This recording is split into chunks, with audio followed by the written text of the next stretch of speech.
It's beer o'clock on Real Ale Craft Beer. I've decided to take you back in time. 12 years in fact, when the channel first started back in 2010. Because in 2010, I used to buy beers for £1 because I didn't have much money. And I started the channel on the basis of let's find whatever supermarket beer I could get for £1. And every week, Asda used to have a different bottle of beer for £1. So it was a great starter for the channel. You could also buy some kind of Badger beers in Tesco's as well. Certainly if you went to Home Bargains, you would pick up some of the Wychwood Brewery. You'd even find Hobgoblin for £1 years ago in places like Home Bargains. It's probably not that much more now, to be honest, but I haven't been to Home Bargains in a while. This is Dry Neck, a 4% ABV golden beer, 500ml bottle. Picked it up in Morrison's for £1. So really kind of over the moon with that.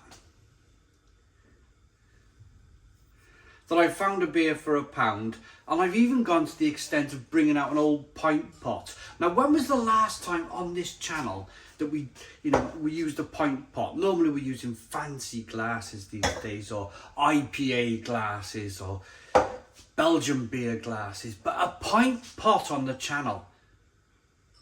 I reckon I haven't used a pint pot on this channel for at least 18 months. So a golden beer, I'm excited by this, slightly excited. It was £1, so I am going to be in the mindset that the beer cost me £1. I'm not expecting greatness from this beer.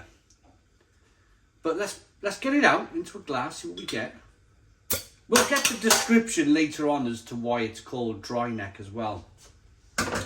Wychwood Brewery, probably one of the first breweries to stir my imagination with beer. When you're walking down the beer aisle and you see a picture of a goblin type character on the front of a bottle, it brings out the little kind of Lord of the Rings kind of fantasy stuff in your mind. And to be honest with you, when I was a youngster, when I was about 16 years of age, and I first started to see hobgoblin beers in the supermarket, I never knew what it was. I was kind of like, what is that stuff? I didn't know if it was kind of like some kind of magical potion in a beer bottle.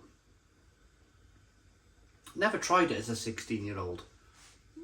I used to drink at that stage, but I probably should have given it a whirl, seen what it was like. I imagine Wychwood has done that to many other people as well. They've seen the label, they've got their kind of imagination going, and they've got into ale through their imagination alone of looking at these beer labels.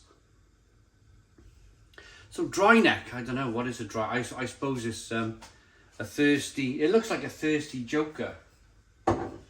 We'll have a read about it later on. But we got a 2-finger whitehead. Nice levels of carbonation. Golden, light golden beer. Let's get the aroma.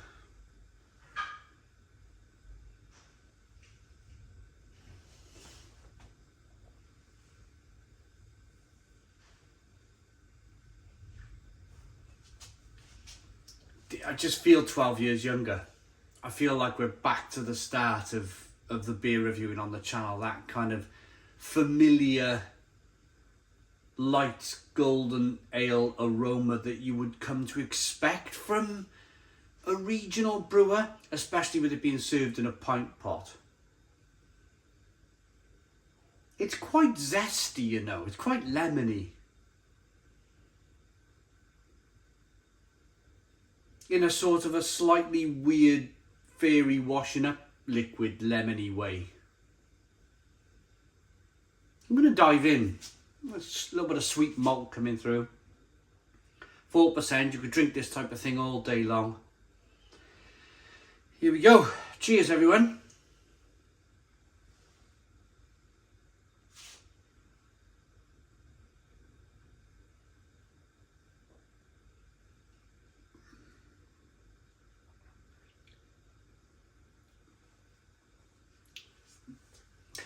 Completely unoffensive.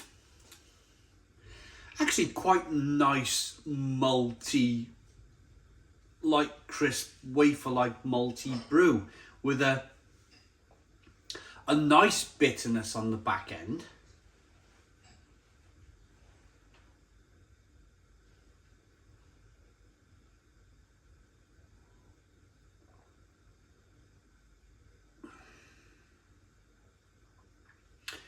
And a real lemony, slight earthy, real kind of light crisp, biscuity malt. It's like a stringent finish on the back of this taste. The second taste has come through a little bit more bitter. It's not going to win any awards. It's not supposed to win any awards. It's been brewed for a purpose. It's been brewed for the masses, for the people who shop round in kind of Morrison's and they haven't got much money. I've been there many times in my life, many times where, let me give you an example. Sunday afternoon, you have a little look at the Sky Sports app on your phone to see what football fit, and you see, my favourite team's playing. And then you start to plan your afternoon around your favourite team playing on Sky Sports. And you think, I'm going to maybe put something in the oven and put something on the slow in the oven and cook something slow and go get myself some beers. And I'm going to make a little bit of an afternoon of it. And then you check your wallet and you got about £7. I've been there before many times and it's the last £7 you got in your pocket. And you go, all right, I need some cheap beer and I need to pick up a bit of ham or something, and you're scratching your head, and then you go down Morrison's and then you see this for £1. And you go, actually, 4 or 5 of them, that'll do. Pack of ham, whatever, find whatever's in the fridge, and the next thing you know, you've made an afternoon of it. That's what and who this beer is for. For the people who, they don't need to stand and nose the beer and swill it round in the glass, and they just want something enjoyable to sit back and relax with. And 4% ABV, you're gonna get that. You're gonna get that 4% ABV. You're gonna be able to drink a few of these and relax and just chill out.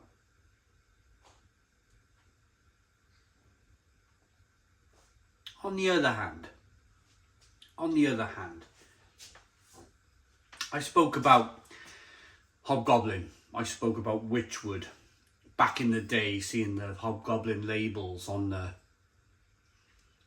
bottle in the supermarkets, Tesco mainly, and it brings up that kind of intrigue. I remember Hobgoblin being a completely different beer.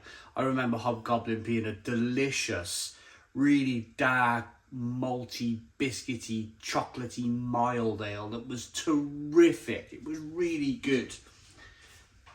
Unfortunately, it's a completely different beer now. So what happened was, if you're kind of new to the channel and you don't know the Wychwood story, Wychwood were taken over by a company called Marston's. You probably heard of Marston's through Marston's Pedigree, or you probably have a Marston's pub if you're living in the UK near you, where you can go in, you can get a 2-for-1 meal, or they've also got pizza, that sort of thing, and they'll serve you a pint of Pedigree, and then they'll try and sell you some Peroni or Foster's or that sort of thing.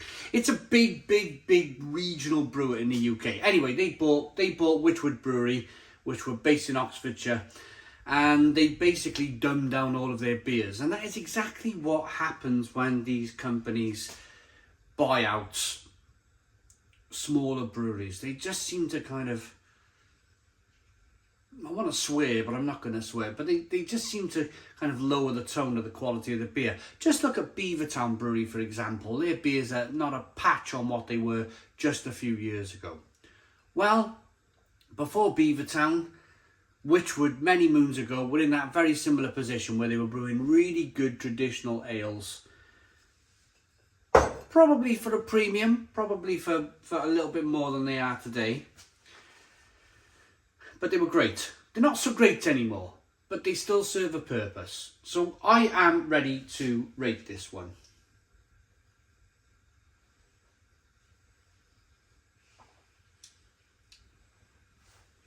It's unoffensive, drinkable golden ale with a light wafer malt biscuity taste coming through.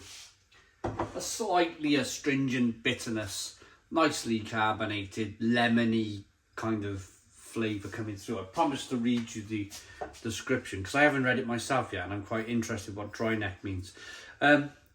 Malts of the palest hue combined with the magic of mosaic hops create refreshing fruity aromas and thirst-quenching flavours of sweet citrus and dark berry fruits. The perfect beer to quench the driest of throats. Yeah, it's just to quench a dry throat type of thing. Yeah, dry neck. Okay, rating for £1. Again, it feels like I'm right the way back at the start reviewing beers for £1 when I was doing this 12 years ago. Inflation and everything else gone up massively since then. I'm really surprised you can still buy a beer for £1. For £1, serves a purpose. It really does. Don't expect too much, but for that money, this is a 7 out of 10. 7 out of 10 from Real Ale Craft Beer. Please put your comments in the comments box. Subscribe to our daily beer and food reviews. Give us a big fat thumbs up. Boom! Cheers!